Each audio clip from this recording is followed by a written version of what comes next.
Salve, eu sou o Clayson. Mais uma vez nós estamos aqui para falar a respeito dessa bagunça que aconteceu hoje. O Rio de Janeiro está em ebulição, porque nós tivemos aí esse pedido de afastamento do governador aqui do Rio, o Wilson Witzel. Tivemos a prisão do presidente do Partido Social Cristão, do PSC, o pastor Everaldo, e tudo isso a gente vai falar aqui pra você nesse vídeo de hoje. Só que antes, eu tenho que pedir sempre pra você dar o joinha no vídeo, se inscrever no canal. Quando você se inscreve no canal, quando você dá o joinha no vídeo, você ajuda muito o nosso trabalho. Nós estamos aqui sempre pra falar com você, tá certo? O Bolsonaro hoje deu aquela gargalhada quando perguntaram pra ele sobre o Witzel. O Rio está pegando, ok? O Rio está pegando nisso daí, ok? A verdade é que ele não conseguia disfarçar a alegria de ver esse afastamento do Witzel do governo aqui do Rio de Janeiro. É indisfarçável. É bom lembrar que a PGR, ela pediu a prisão do Witzel. Sim, para a PGR ele tinha que estar preso. Foi o STJ que não aceitou. O STJ apenas afastou. É claro que tem uma série de teorias de conspiração no meio dessa história toda, tem teorias políticas. As principais é que o fato do Witzel indicar aquele que é o chefe, que será o chefe do Ministério Público aqui no Rio de Janeiro, poderia implicar nas investigações que são feitas a respeito do processo do Flavinho Bolsonaro, o Inflávio. Ele que está enrolado até o pescoço aqui no Rio de Janeiro com um monte, o caso da rachadinha, né? Agora também entrou o Carlos Bolsonaro nessa história toda, funcionário fantasma. É um rolo que a gente fala, caramba, rapaz, quando é que vai terminar isso daí? Por outro lado, é importante você saber, o Witzel só foi eleito porque ele era o candidato do Bolsonaro. No início das pesquisas, Witzel tinha 1% e era um sujeito que em muitas pesquisas deu traço, no bom sentido, ou seja, não conseguiu dar nem 1%.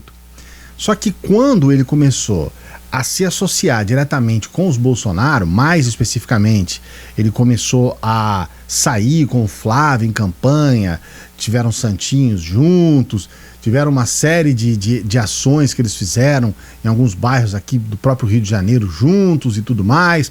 Ao que tudo indica, o Flávio concedeu ao Witzel uma parte desse capital político que ele tinha já nas suas bases eleitorais aqui do Rio.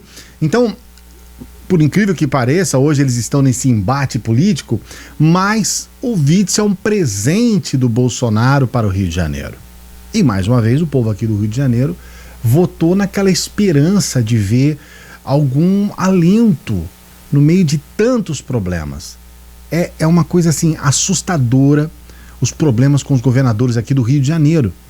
Por uma coincidência das coincidências, o único governador, que na verdade é uma governadora, que foi do PT, que é a Benedita, o único governador que não foi preso é do PT. Então, todos os outros, a gente tem 3 governadores aí envolvidos com corrupção, um atrás do outro. E o mais, digamos assim, emblemático é o caso do Cabral, né? Uma coisa assim que você fala, meu pai, né?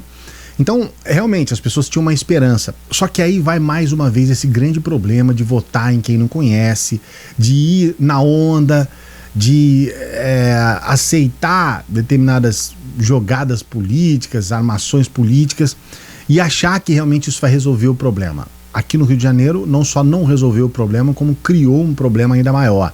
Nós tivemos aqui esse caso do Witzel, que foi um roubo no meio da pandemia, que é uma coisa que deixa a população perplexa, porque a gente sabe o que está acontecendo, quer dizer, a quantidade de mortes que nós estamos vendo. As pessoas ainda têm a coragem de roubar no meio dessa história toda, né?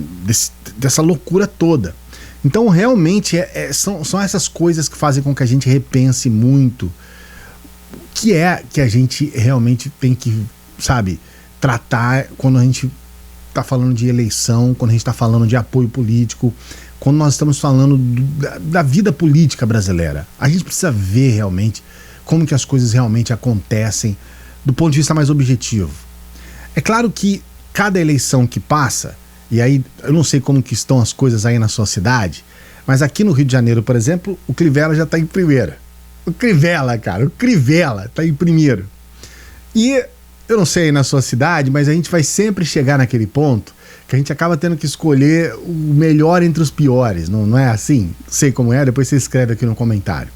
Então a gente fica numa situação, quando se fala em política, que é aquela história do se correr o bicho pega, se ficar o bicho come, porque não tem alternativa, não tem um alento para você falar, não, agora realmente, né, não dá para acreditar em mais nada. Uma outra questão que é importante a gente refletir e que foi muito pouco falada nos veículos de comunicação é a prisão do pastor Everaldo. Esse pastor, que foi inclusive candidato à presidência, ele é o presidente do PSC, o Partido Social Cristão. E é importante você saber que aqui no Brasil nós temos dois partidos cujos donos desse partido são igrejas, denominações religiosas. O Republicanos é um partido da Igreja Universal e o PSC é da Assembleia de Deus. Muitas pessoas dizem que a Assembleia de Deus é a maior denominação evangélica, a maior denominação religiosa do Brasil. E eu acredito que seja mesmo. Eles são muito articulados. E o que a gente está vendo aqui é que na medida que esse pessoal todo começa a entrar na política, eles começam também a se contaminar com as sujeiras da política. Não o Republicanos com este nome, mas antes do Republicanos mudar de nome, a gente teve um bispo da Universal envolvido diretamente com corrupção.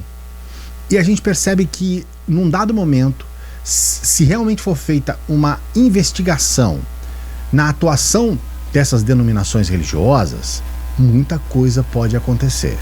É claro que ninguém vai mexer nesse vespeiro. É por isso que os veículos de comunicação, os oficiais, estão assim, eita, não vamos mexer com esse negócio aí não, porque isso aí fede muito.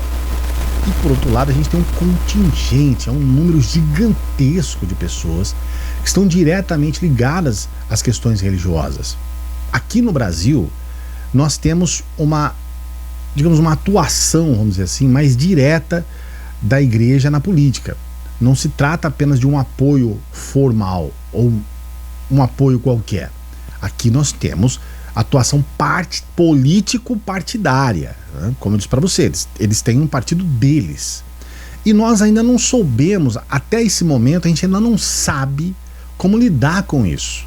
Porque a partir do momento que a gente não pode tirar a legitimidade desses partidos, a gente não pode dizer, olha, porque você é da igreja, o Estado é laico, não pode ter partido. A partir do momento que a gente não pode falar isso, de fato isso não pode ser dito mesmo, por outro lado, a gente fica cheio de dedos para falar a respeito disso. E, meu amigo, a partir do momento que você está no jogo, você está sujeito. Se você entrou no jogo, você está sujeito a levar um cartão vermelho. Você está sujeito a todas as regras inerentes ao jogo que você entrou. Então, o que a gente está percebendo aqui é que estes partidos, e agora a gente tem um presidente do partido, um sujeito que foi candidato a presidente do Brasil pelo partido, que o PSC quase foi o partido do Bolsonaro. O Bolsonaro, inclusive, chegou a ser batizado no Rio Jordão no momento em que ele era o certo como o candidato do PSC à presidência. Depois as coisas mudaram, a gente não sabe exatamente quais foram os motivos. Calcula-se que o Bolsonaro não queria participar de uma convenção do partido para eleger esse candidato, e calcula-se também que o próprio, e aí são especulações, não dá para afirmar para você categoricamente, mas o que se afirma até então é que o próprio pastor Everaldo queria ser o presidente com o Bolsonaro de vice. E aí o caldo entornou, como se diz em Minas Gerais. A grande verdade é que o nosso país está tomado pela corrupção em todas as áreas políticas. Nós estamos, você vê esse pessoal todo falando de nova política, de combate à corrupção, são os primeiros a roubar. Se de alguma forma o Witzel tem alguma legitimidade, vamos dizer assim, para dizer que ele foi tirado do governo porque ele ia indicar o chefe do Ministério Público, por outro lado, as comprovações por parte das investigações deixam claro que ele roubou.